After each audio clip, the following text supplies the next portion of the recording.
the bosses at MGM were fired in 2008 or 9 or whatever it was. So the new people there, they don't want to do anything that the old regime did. So that's kind of why, there wasn't more SG-1 movies. That's why there wasn't an Atlantis movie. That's why kind of everything got canceled, because the new guys didn't want to do what the old guys had done, unfortunately. So yeah, there will be no Teal'c PI. Hi, Chris. Hi. It's a pleasure to meet you. A pleasure to meet you. I love your haircut. Oh, well, thank you. It suits you well. It suits perfectly well the character of Teal'c. So, why did you grow your hair in season 8?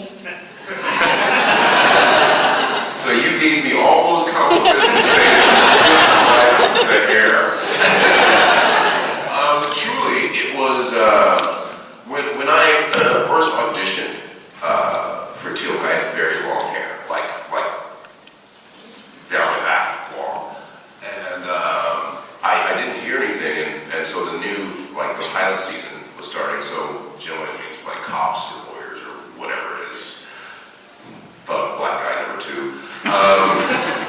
So I cut my hair, and when I got the part, they had already drawn all the illustrations of Teal'c with long hair, but now it was gone. So I had kind of shorter hair, and it just didn't look, because originally Teal'c had very long earlobes, like long earlobes, and he had that, Egyptian thing. What's that called?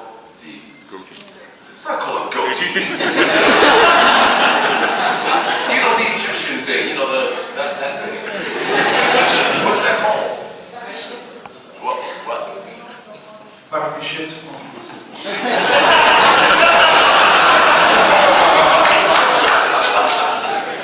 But you guys know what I'm talking about. That thing that looks like. So he had one of those, and but then we did you do a camera test to see how everything will work on camera. But it took to put on the earlobes, the deal. It took like 3 hours to do it, and what they realized was if I had it and I was a Jaffa, then they would have to put the dangly earlobes on all the Jaffa, so that was all scrapped, and it just didn't look right to have like a little afro on Teal'c. So Jonathan Glasner, once again, came and said, "Have you ever been bald?" And I said, "Well, no, other than birth." And he said, "Well, would you consider it?" And I said, "Well, for the right price, yes." So they negotiated with my agents, and so I shaved my head, and but then my hair grows really quick, so I would have to shave sometimes at lunchtime, because you couldn't have the stubble show. Otherwise, be Teal'c there with a Mach 3 shaving his head in this case. So I literally wanted to grow my hair back immediately, and they said, "Look, it's just in the beginning. So maybe after 3 episodes, you can start growing your hair back."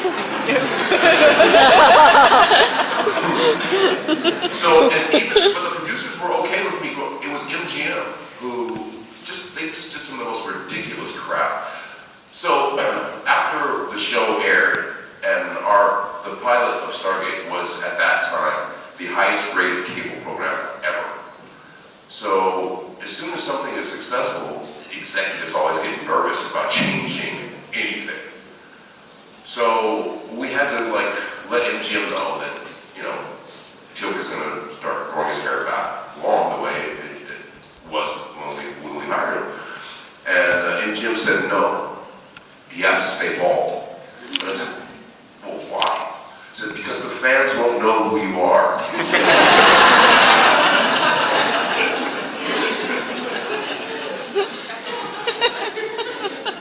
I said, "There's 2 white guys and a white girl. Just by process of elimination, would they be able to figure out which one is Teal'c?" No. Okay. But they made a lot of decisions like that. Like the thing I hated the most was the staff, because our doorways and sets are not built, generally not built to scale. So like some of our doorways and stuff, like a basic doorway is, what, 7 feet, 2 inches or something like that. But a lot of ours were like 6'5", 6'4", but the staff was 7 feet, like 4 inches, something like that. So every time I walked into a room, I would bump the top of the door. Or some of the sets weren't tall enough for me to have the staff in there, so I had to have it at weird angles, and it was always just, so I wanted to get rid of the staff. MGM said, the fans won't know who you are. Literally, that's why, and because they had come up with, they were just kicking around the idea of having the action figures, so the Teal'c action figure came with a staff, with a staff. So I said to him, so they won't buy the toy if I don't carry the staff in the show? Yes, Chris, that's right. Okay, so but that's, because they had come up with the Zats, because everyone hated the staffs. Like in the pilot, I don't know if you remember the scene where we were running up the hill being chased by all the Jaffa. So we had to have hundreds of staffs. Every single one of them broke. Every single one. So we would have to delay while they were gluing the staffs back together. So then they came up with a staff that wouldn't break, but it also weighed like 30 pounds. So then you'd have to carry that around. But then you had the staffs there were staffs that opened, right? There were actual staffs that fired. So there was so many, but they were all had one thing in common. They were all a pain in the ass. But it was like, I forgot what we were talking about. I just went off on a tangent about the staffs. Was it?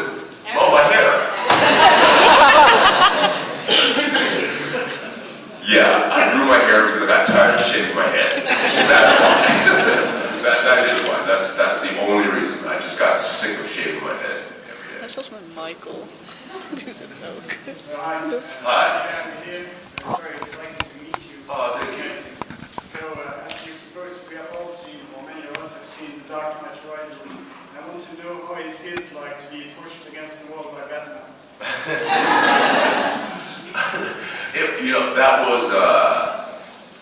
That was a fanboy moment for me. My first day on set. It's where all the trailers are, everyone's mobile homes and all that stuff. It's called the circus, right? The circus. So when I drove into the circus the first day and I was going to my trailer, I was just kind of looking at some of the names, on the trailer doors, and Morgan Freeman and Michael Caine and blah blah blah, and went on, Bale and Tom Hardy, and I got overwhelmed. I panicked. Like I felt like I was out of my element, like I was really nervous, and I was just kind of standing there with my mouth open, and then Gary Oldman walked by me and elbowed me out of the way. So then I came back to reality. But yeah, it was a fantastic experience. It was weird because Mr. Nolan doesn't really talk to you a lot as an actor. So the audition process for that, I went in 7 times. 4 times were with Christopher Nolan. And after the 5th time, we started negotiating my deal.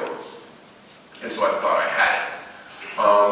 My manager calls me and said, Mr. Nolan would like you to come in tomorrow, and because it kind of changed the part, so he wants to. Okay, so I went back in.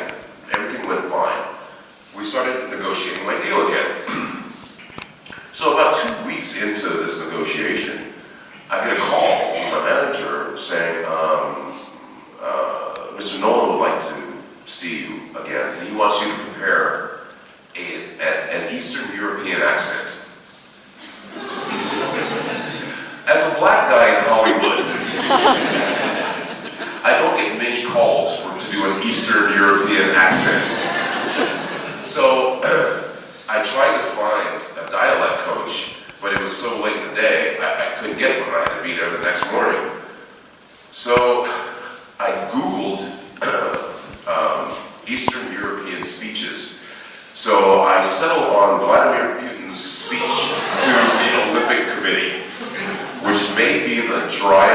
speech you've ever heard. So I sat down and I broke down my entire part, phonetically listening to Vladimir Putin. So I went the next day with no sleep. It literally took me till my audition time to work it out. And so everything was, went well, and he actually did have me do it with an Eastern European accent. And I didn't understand why until I got to set. Here's what Nolan does. Well, first of all, they don't give you a script. So what your work is the next day, an AD will call you and read you your lines. And then you have to go from there. They don't actually give you a physical script because Nolan was so worried that someone was going to sell the script or someone was going to leak the script on the internet or whatever. So you're kind of always behind the 8 ball, like you kind of never really know what you're shooting. So, and we did a lot of night shoots. And in LA, when you have a night shoot, it means you have to get to work around 5 or 6, which is the worst times of traffic. So what I would do, I would come to set like 3 or 4 hours early just to avoid the traffic. And so I would sit in my trailer and watch movies or whatever. So I got there one day 4 hours early, and I knocked on the trailer, and it was an AD, and said, Mr. Nolan would like to see you. I was like, I'm 4 hours early. Like, I'm not even supposed to be here.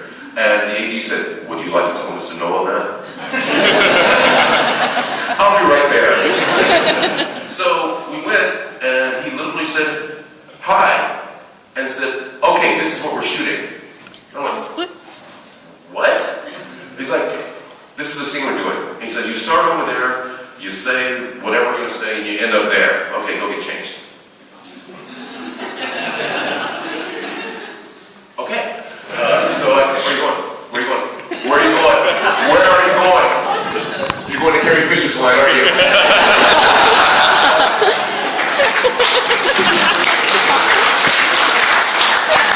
So, bye, get out. So, I go get changed, and we come back. We rehearsed it one time, just for the camera